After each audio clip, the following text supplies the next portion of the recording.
నమస్కారం truth news కి స్వాగతం. హెడ్లైన్ చూద్దాం.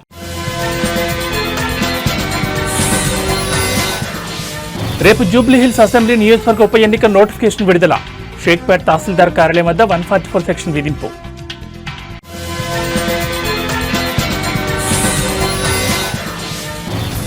విశాఖలో ఏఐ డేటా సెంటర్ కు మంత్రి నారా లోకేష్ శంకుస్థాపన. ప్రముఖ సంస్థ సిఫీ టెక్నాలజీస్ ఆధ్వర్యంలో ప్రాజెక్టు నిర్మాణం.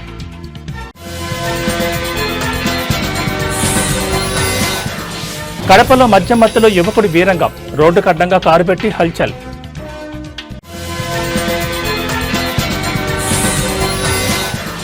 ప్రపంచ రాజకీయాల్లో కీలక పరిణామం. శాంతి ఒప్పందానికి మోదీని ఆహ్వానించిన ట్రంప్. జూబ్లీహిల్స్ అసెంబ్లీ నియోజకవర్గ ఉప ఎన్నికకు రంగం సిద్ధమైంది. సోమవారం నుంచి నామినేషన్ల స్వీకరణ ప్రక్రియ ప్రారంభం కానుండటంతో అధికారులు అన్ని ఏర్పాట్లు పూర్తి చేశారు. ఈ ప్రక్రియను శాంతియుతంగా నిర్వహించేందుకు పోలీసులు కట్టుదిట్టమైన భద్రతా చర్యలు చేపట్టారు. నామినేషన్ల కేంద్రంగా ఉన్న షేక్పేట్ తహసీల్దార్ కార్యాలయం పరిసరాల్లో 144 సెక్షన్ విధిస్తున్నట్లు ప్రకటించారు. ఉప ఎన్నికల నేపథ్యంలో నామినేషన్ దాఖలు సమయంలో అభ్యర్థులు ర్యాలీలుగా వచ్చే అవకాశం ఉండడంతో ఎలాంటి అవాంఛనీయ ఘటనలు జరగకుండా పోలీసులు ముందస్తు చర్యలు చేపట్టారు. ఎన్నికల కార్యాలయం వద్దకు వాహనాలను పూర్తిగా నిషేధించారు.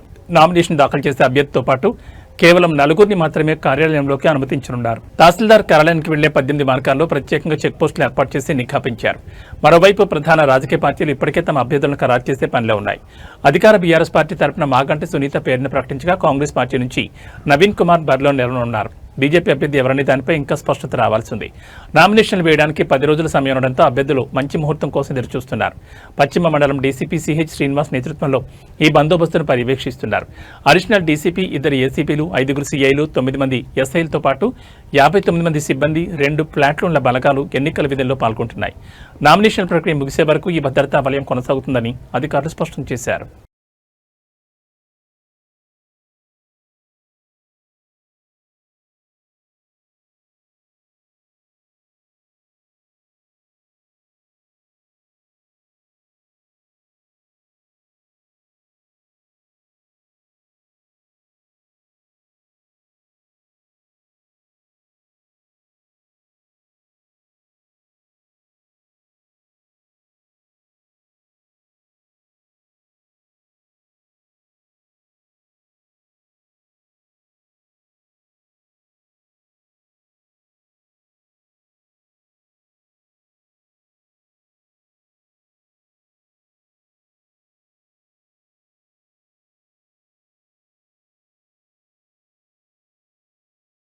ఆంధ్రప్రదేశ్లో టెక్నాలజీ హబ్గా ఎదుగుతున్న విశాఖపట్నం గ్లోబల్ డిజిటల్ ప్రపంచంలో తన స్థానాన్ని సుస్థిరం చేసుకునే దిశగా కీలక అడుగు వేసింది. నగరంలో తొలి ఆర్టిఫిషియల్ ఇంటెలిజెన్స్ ఏఐ ఆధారిత ఎడ్జ్ డేటా సెంటర్తో పాటు ఓపెన్ కేబుల్ ల్యాండింగ్ స్టేషన్ ఏర్పాటుకు రాష్ట్ర ఐటీ ఎలక్ట్రానిక్స్ శాఖ మంత్రి నారా లోకేష్ తాజాగా శంకుస్థాపన చేశారు. నాస్డాక్లో నమోదైన ప్రముఖ డిజిటల్ ఐటీ సొల్యూషన్ సంస్థ సిఫీ టెక్నాలజీస్ ఈ భారీ ప్రాజెక్టును చేపడుతోంది. దాని అనుబంధ సంస్థ అయిన సిఫీ ఇన్ఫినిట్ స్పేసెస్ లిమిటెడ్ ఆధ్వర్యంలో 50 మెగావాట్ల సామర్థ్యంతో ఈ అత్యాధునిక డేటా సెంటర్ను నిర్మించనున్నారు. కేవలం డేటా సెంటరే కాకుండా ఓపెన్ కేబుల్ ల్యాండింగ్ స్టేషన్ కూడా ఇక్కడ ఏర్పాటు చేస్తుండడం విశేషం. ఈ ప్రాజెక్టు కోసం సిఫీ సంస్థ 2 దశల్లో సుమారు 1500 కోట్ల భారీ పెట్టుబడి పెట్టనుంది. ఈ కేంద్రం పూర్తి స్థాయిలో కార్యకలాపాలు ప్రారంభించిన తర్వాత దాదాపు 1000 మందికి ప్రత్యక్షంగా ఉపాధి లభించనుందని అంచనా. ఈ ఏఐ ఆధారిత డేటా సెంటర్ ఏర్పాటుతో విశాఖ నగరం అంతర్జాతీయంగా ఒక కీలకమైన డిజిటల్ గేట్వేగా మారనుందని, ఇది రాష్ట్ర ఐటీ రంగ అభివృద్ధికి మరింత ఊతమిస్తుందని నిపుణులు అభిప్రాయపడుతున్నారు.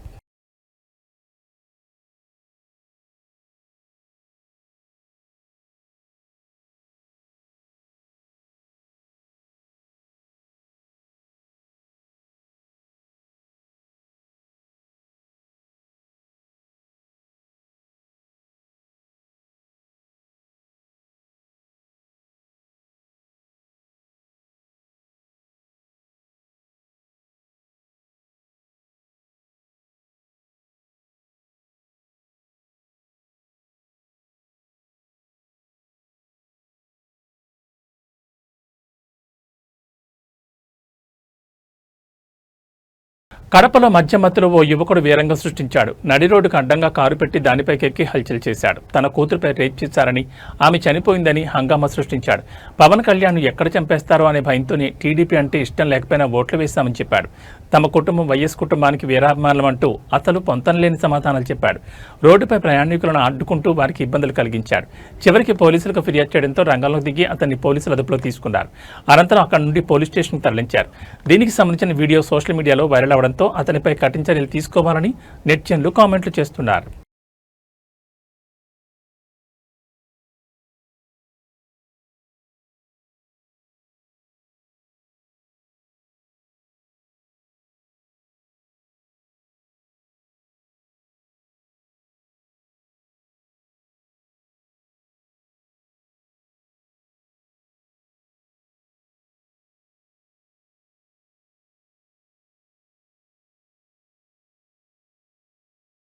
ప్రపంచ రాజకీయాల్లో కీలక పరిణామం చోటు చేసుకుంది. రేపు ఇజ్రాయెల్ హమాస్ మధ్య శాంతి ఒప్పందం చేసేందుకు రావాలని అమెరికా అధ్యక్షుడు డొనాల్డ్ ట్రంప్ భారత ప్రధాని నరేంద్ర మోడీకి ఆహ్వానం పంపినట్లు సమాచారం. ఈజిప్ట్ వేదికగా జరిగే శాంతి ఒప్పందానికి ట్రంప్ ఆహ్వానించినట్టు తెలుస్తోంది. కానీ దీనిపై భారత పీఎంఓ ఎలాంటి అధికారిక ప్రకటన విడుదల చేయలేదు. ఈజిప్ట్ అధ్యక్షుడు అబ్దెల్ ఫత్తా ఎల్ సిసి కూడా ఈ శాంతి ఒప్పందానికి రావాలని మోదీకి ఆహ్వానం పంపారు.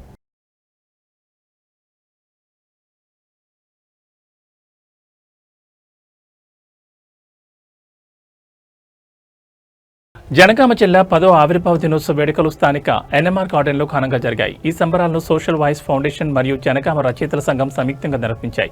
ఈ సందర్భంగా జనగామ జిల్లా సాధన ఉద్యమంలో కీలక పాత్ర వహించినందుకు గాను ఎంఆర్పీఎస్ రాష్ట్ర ప్రధాన కార్యదర్శి రాగాళ్ల ఉపేందర్ను జిల్లా సాధన ఉద్యమకారుడిగా గుర్తించి సన్మానించారు.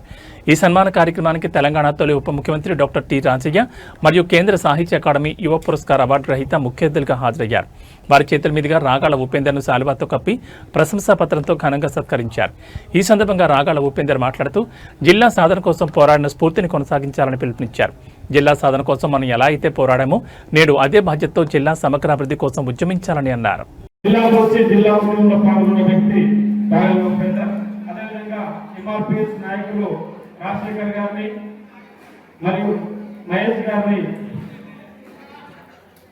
అనిల్ గారిని వెతుకు మీదకి రావాల్సిందిగా కోరుతున్నాం.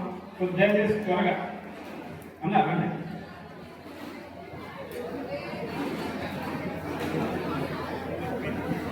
జనగామ అంటేనే ఒక ఘన చరిత్ర కలిగిన గడ్డ.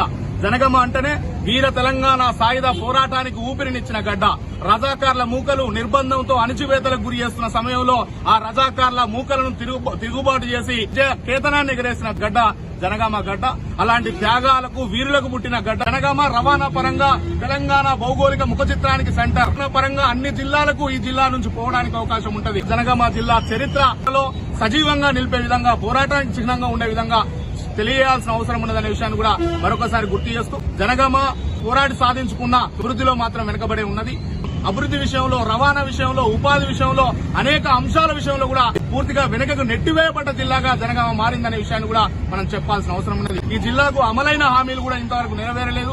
ఇండస్ట్రియల్ కారిడార్ జనగామకు కేటాయించబడి ఉన్నది, ఇంతవరకు అమలు కాలేదు. అదేవిధంగా పారిశ్రామికకు సంబంధించిన కొన్ని పరిశ్రమలు ఈ జిల్లాకు ఉన్నాయి, అమలు కాలేదు. విద్యాపరమైన సౌకర్యాలు ఉన్నాయి, అమలు కాలేదు. ట్రాఫిక్ పరమైన సౌకర్యాలు ఈ జిల్లాకు అలాట్ అయి ఉన్నాయి, ఇంతవరకు అమలు కాలేదు.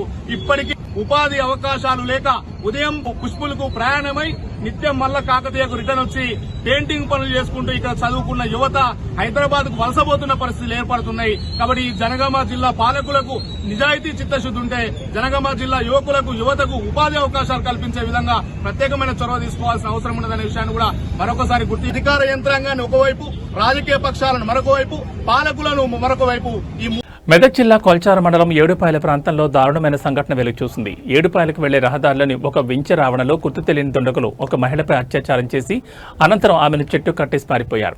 ఈ విషయం తెలుసుకున్న వెంటనే పోలీసులు అప్రమత్తమయ్యారు. Medak rural CI DSP Prasanna Kumar, Kolcharam SI Mohanuddin, Papannapet SI Srinivas Goud తమ సిబ్బందితో సహా హుటాహుటిన ఘటనా స్థలానికి చేరుకున్నారు. ఘటనా స్థలాన్ని పరిశీలించిన అనంతరం బాధితురాలిని చికిత్స నిమిత్తం మెదక్ ఏరియా ఆసుపత్రికి తరలించారు. ఈ ఘటనపై పోలీసులు కేసు నమోదు చేసుకుని నిందితుల కోసం గాలింపు చర్యలు ముమ్మరం చేశారు. దుండగులను త్వరలోనే పట్టుకుంటామని పోలీసులు తెలిపారు.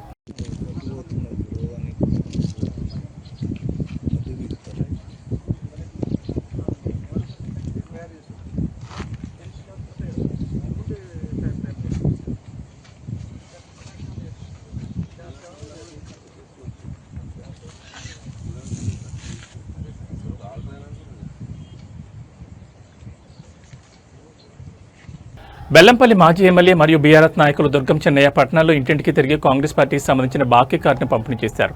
ఈ సందర్భంగా ఆయన కాంగ్రెస్ పార్టీ హామీల అమలు తీరును ప్రజలకు వివరించారు. ఈ సందర్భంగా దుర్గం చెన్నయ్య మాట్లాడుతూ అసెంబ్లీ ఎన్నికల సమయంలో గ్యారంటీ కార్డుల ద్వారా అమలు కాని హామీలు ఇచ్చి కాంగ్రెస్ పార్టీ అధికారంలోకి వచ్చిందని ఆరోపించారు. అయితే అధికారంలోకి వచ్చిన తర్వాత ఇప్పటి వరకు ఒక్క హామీని కూడా అమలు చేయకుండా ప్రజలకు ముఖ్యంగా ఇంటింటికి లక్షలాది రూపాయలు బాకీ పడిందని తీవ్రంగా విమర్శించారు. కాంగ్రెస్ పార్టీ చేసిన ఈ మోసానికి రాబోయే ఎన్నికల్లో ఓట్ల ద్వారా తగిన బుద్ధి చెప్పాలని ఆయన బెల్లంపల్లి ప్రజలకు సూచించారు.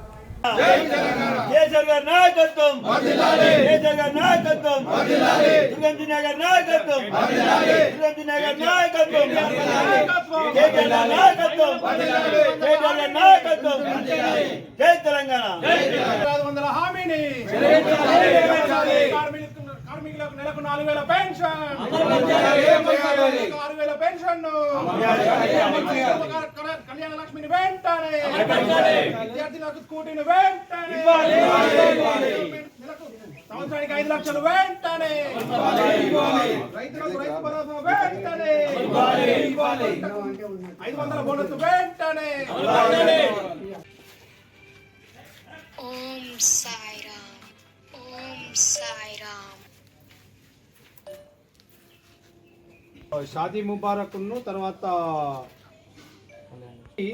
తులం బంగారం ఇస్తా అన్నారు అప్పుడు రేవంత్ రెడ్డి ఎన్నికల టైంలో. అది ఇప్పటి వరకు ఇవ్వలేదు కదా. అట్లాగే ముసలి వాళ్లకు వృద్ధులకు 4,000 రూపాయలు పెన్షన్ ఇస్తా అని చెప్పి రేవంత్ రెడ్డి ఎన్నికలప్పుడు హామీ ఇచ్చాడు. ఇచ్చి ఇప్పటి వరకు కూడా 4,000 పాత 2,000 కేసీఆర్ గారు ఇచ్చిన 2,000 వస్తున్నాయి, కానీ రేవంత్ రెడ్డి చెప్పిన ఇంకా 2,000 కల్పిస్తున్నాయి. అవి ఇప్పటి వరకు రాలేదు. ఇప్పటికేమైంది, 22 నెలలు అయింది. 22 నెలలు ఇంటూ 2,000 వేసుకుంటే ఒక్క ముసలి తల్లికి 44,000 రూపాయలు బాకీ పడ్డాడు. అయితే ఇంకా ఏమన్నాడు, ఇంకొక అడుగు ముందుకేసి రేవంత్ రెడ్డి ఏమన్నాడు, కేసీఆర్ గారు ఒక ఇంట్లో 2 వృద్ధులు ఉంటే ఒక్కరికే ఇస్తున్నాడు, నేనైతే అవ్వకిస్తా తాతకిస్తా, అవ్వకు 4,000 ఇస్తా తాతకు 4,000 ఇస్తా అని చెప్పేసి ఆ రోజు మాట ఇచ్చాడు. మాట ఇచ్చి అసలు ఇద్దరికి కాదు కదా, ఒక్కరికి కూడా 4,000 రూపాయలు ఇస్తలేడు. అంటే ఒక్కరికి ఇచ్చిన 2,000 రూపాయల చొప్పున 22 నెలలు అంటే 44,000 రూపాయలు రేవంత్ రెడ్డి వాళ్ళ ఒక్క ముసలి తల్లికి బాకీ పడ్డాడు. అది రేవంత్ రెడ్డి వెంటనే ఈ 44,000 ఏదైతే ఇస్తానన్న మాట ప్రకారం 44,000 ప్రతి వృద్ధురాలకు ఇవ్వాలి అని బీఆర్ఎస్ పార్టీ పక్షాన మేము డిమాండ్ చేస్తున్నాం. మహిళలకు ఇవాళ ప్రతి ఇంట్లో ఉన్నటువంటి 18 సంవత్సరాలు నిండినటువంటి ఒక మహిళ ఇంట్లో ఎంతమంది ఉంటే అంతమందికి 2,500 చొప్పున నేను ఇస్తా అని చెప్పి ఆ రోజు మాట ఇచ్చిండు. కోడలకు 2,500 ఇస్తా అన్నాడు, బిడ్డకి 2,500 ఇస్తా అన్నాడు, అత్తకి 2,500 ఇస్తా అన్నాడు, ముస్లామకు 4,000 రూపాయలు ఇస్తా అని చెప్పి కట్టుకథలు మాటలు మాట్లాడిండు ఆ రోజు. అయితే ఇవాళ ఒక మహిళకు ఆయన ఎంత బాకీ పడ్డాడు, 2,500 ఇంటూ ఇవాళటి వరకు 22 నెలలు అవుతుంది. కాబట్టి ఒక మహిళకు 55,000 రూపాయలు ఇవాళ రేవంత్ రెడ్డి బాకీ పడ్డాడు. వెంటనే ఇవాళ రేవంత్ రెడ్డి మరి ప్రతి మహిళకు 55,000 రూపాయలు ఇచ్చి 2,500 రూపాయల స్కీమును అతను తప్పకుండా ఆ స్కీమును ఇంప్లిమెంట్ చేయాలని చెప్పేసి మా బీఆర్ఎస్ పార్టీ పక్షాన మేము డిమాండ్ చేస్తున్నాం. అట్లాగే వికలాంగులకు 6,000 రూపాయలు ఇస్తా అన్నాడు, 6,000 రూపాయలు ఇస్తా అన్నాడు. కాబట్టి మరి 22 నెలలు అవుతుంది, 22 నెలలు ఇంటూ 44,000 రూపాయలు ఇవాళ ఒక వికలాంగులకు బాకీ పడ్డాడు అతను. షాదీ ముబారక్ చెప్పిన కదా, షాదీ ముబారక్ కళారంగంలో విశేష కృషి చేసిన ప్రతిభావంతులను తమిళనాడు ప్రభుత్వం సత్కరించింది. చెన్నైలో జరిగిన ఒక ప్రత్యేక కార్యక్రమంలో రాష్ట్ర ముఖ్యమంత్రి ఎంకే స్టాలిన్ 2021, 22, 23 సంవత్సరాలకు గాను కలైమామణి పురస్కారాలను ప్రదానం చేశారు. మొత్తం 90 మంది కళాకారులు వివిధ విభాగాల్లో ఈ ప్రతిష్టాత్మక పురస్కారాన్ని అందుకున్నారు. 2021 సంవత్సరానికి గాను నటనా విభాగంలో ప్రముఖ నటి సాయి పల్లవి ఈ పురస్కారానికి ఎంపిక కాగా ముఖ్యమంత్రి స్టాలిన్ స్వయంగా ఆమెకు అవార్డును అందజేశారు. అలాగే నటులు ఎస్జే సూర్య, విక్రమ్, ప్రభు తదితరులు కూడా పురస్కారాలు అందుకున్న వారిలో ఉన్నారు. సంగీతం, నృత్యం, నాటకం, సినిమా వంటి విభాగాల్లో విశేష కృషి చేసిన కళాకారులను ప్రభుత్వం గుర్తించి సత్కరించింది. కలైమామణి పురస్కారం తమిళనాడులో కళారంగానికి ఇచ్చే అత్యున్నత గౌరవంగా పరిగణించబడుతుంది. ఈ పురస్కారాల ద్వారా కళా సాంస్కృతిక రంగాన్ని ప్రోత్సహించడమే తమ ప్రభుత్వ ధ్యేయమని ముఖ్యమంత్రి స్టాలిన్ పేర్కొన్నారు. ఈ కార్యక్రమంలో ఉప ముఖ్యమంత్రి ఉదయనిధి స్టాలిన్ తదితరులు పాల్గొన్నారు.